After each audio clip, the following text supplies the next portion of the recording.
Hello, everybody, and welcome to the second part of the chapter Food and Health. Sometimes, even after we take care of ourselves, we end up with certain diseases. So, in this part of the chapter, let us first look at diseases. Now, what is a disease? A person suffering from a disease generally feels unwell, weak, or is unable to work properly. So, when we look at diseases clearly, there are two different kinds of diseases that we will be talking about. First are the kind of diseases that are caused by tiny living things called as germs, and second, we will be talking about diseases which are caused because of a deficient diet. What do I mean by deficient diet? Deficient means when you don't get enough nutrients in your diet, you end up with certain diseases. So that we will be talking about in the next part of the chapter. So in this part of the chapter, we will be concentrating completely on infectious diseases. Now, if you notice, when somebody in your class has a cold or conjunctivitis, conjunctivitis is the disease of the eye where it becomes red. So when somebody in your class has cold or conjunctivitis, many others also tend to fall ill. Why do you think this is? This is because there are certain kind of diseases that can spread from one person to another person. So when a disease can spread from one person to another person, it is called as a communicable disease or an infectious disease.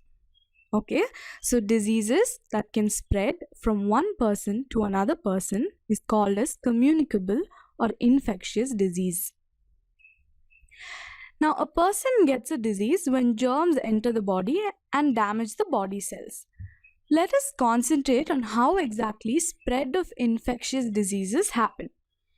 The first method is through infected food or water. Okay, now if you see infected food or water, food gets infected by germs due to improper storage. If you see this bread here, it is filled with mold. That means it has gotten spoiled. This is because it was not stored properly. And germs come through dust and dirt and insects like cockroaches and houseflies.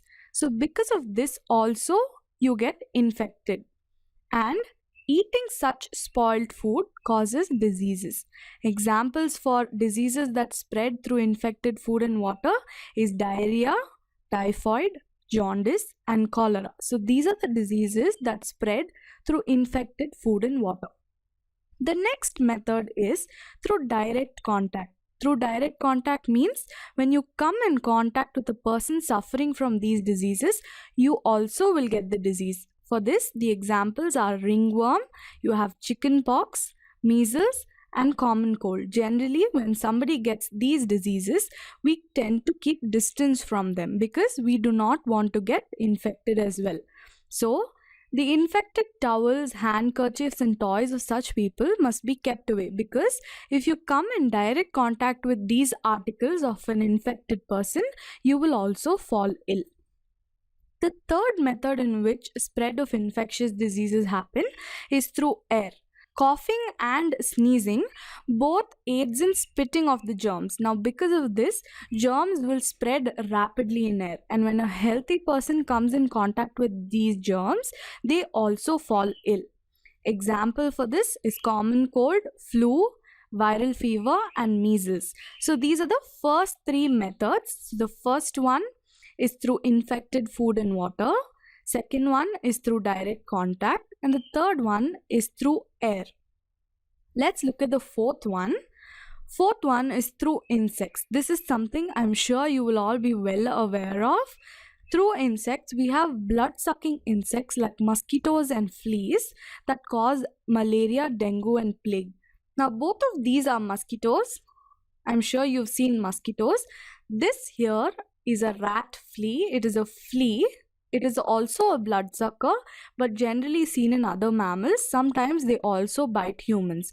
Now, when we see spread of infectious diseases through insects, if we take an example of female Anopheles mosquito, which spreads malaria, what happens is this female Anopheles mosquito will go and sit on a person with malaria and it will drink blood from that person. Once the female Anopheles mosquito bites somebody with malaria, it becomes a carrier of that malaria germ. And then when this carrier malaria mosquito goes and sits on a healthy person and bites them, they also get malaria. That is how malaria spreads through female Anopheles mosquito. Similarly, even dengue is spread by mosquitoes, whereas plague is spread through rat fleas. This is a rat flea here. So through insects, you can see how these deadly diseases are being spread. The last method is through damaged skin. What is damaged skin? We already spoke about it in the previous part. When you fall down and wound yourself or get an open cut, that is called as damaged skin. Skin is a protective wall. It will not allow any germs to enter your skin. But when your skin gets damaged, through that place that it is damaged, germs can enter freely. Example for this is tetanus germs. Okay, tetanus is a kind of germ that is present in soil. That's why when you fall down and hurt yourself in an open street, you generally go get an anti-tetanus injection, right? That is because we don't want this tetanus germ to attack us. So these are the 5 methods in which spread of infectious diseases happen. Now that we've spoken about 5 methods in which spread of infectious diseases happen, let us see how we can prevent infectious diseases. The first method is to keep yourself and your surroundings clean. So keep your body clean by bathing every day with soap and water. Wash your hands with soap before every meal, because if your skin is dirty, it breeds germs. What do I mean by breed? Breed means reproduce or multiply. Germs will multiply on a dirty skin. And also cut your nails regularly, because once dirt accumulates in your nails, when you eat with dirty nails, then you will also get diseases. The second one is garbage should always be kept closed in bins.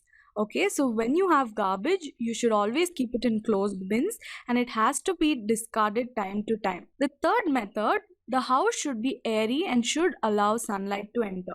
You shouldn't always keep your doors and windows and curtains closed. You should allow some air and sunlight to enter, because sunlight kills germs.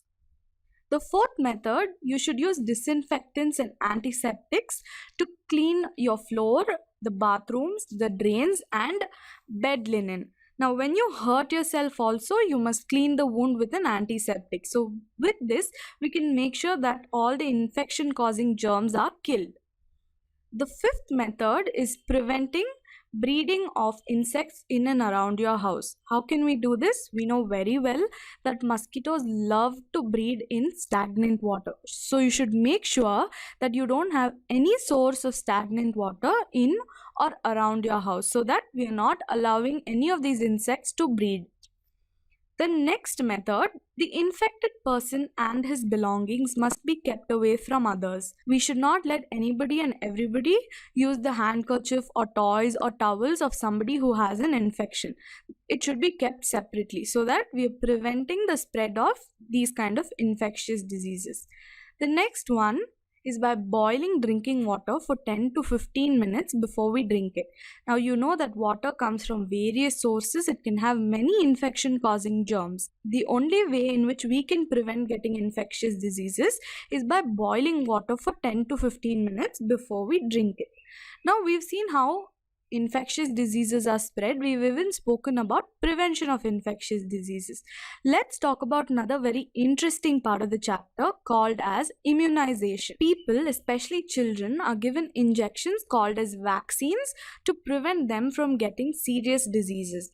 Vaccines are nothing but small quantities of dead or very weak germs of a particular disease. Suppose we take chickenpox as an example. If we have to give chickenpox vaccine, that chickenpox vaccine will be made up of very small quantities of dead chickenpox virus or very weak chickenpox germs. How is it administered? It is either swallowed or it is injected. If you see the example of polio drops, it's given through the mouth, right? It is swallowed. So this is polio vaccine is swallowed, whereas other vaccination like chickenpox vaccine or hepatitis B vaccine are all injected. So the two methods in which immunization can be given is by swallowing or by injecting. When these dead or weak germs enter the body, they produce certain substances in the body for fighting against any future attacks from the germ of that particular disease. We'll take the example of chickenpox again.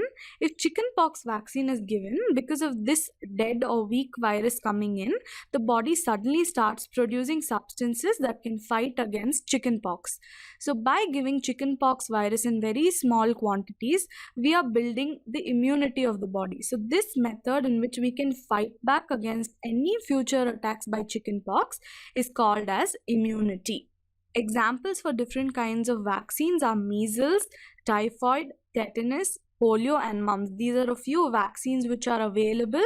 Now, if you look at them more specifically, children should be given vaccine for tuberculosis, polio, diphtheria, pertussis, tetanus, and measles before the age of 5. So, this completes part 2 of this chapter, Food and Health. Let's do a very quick recap of what all we studied in this chapter. So we saw what were diseases. We looked at infectious diseases specifically. Then we saw how exactly infectious diseases would spread. We spoke about prevention of infectious diseases. And lastly, we spoke about immunization.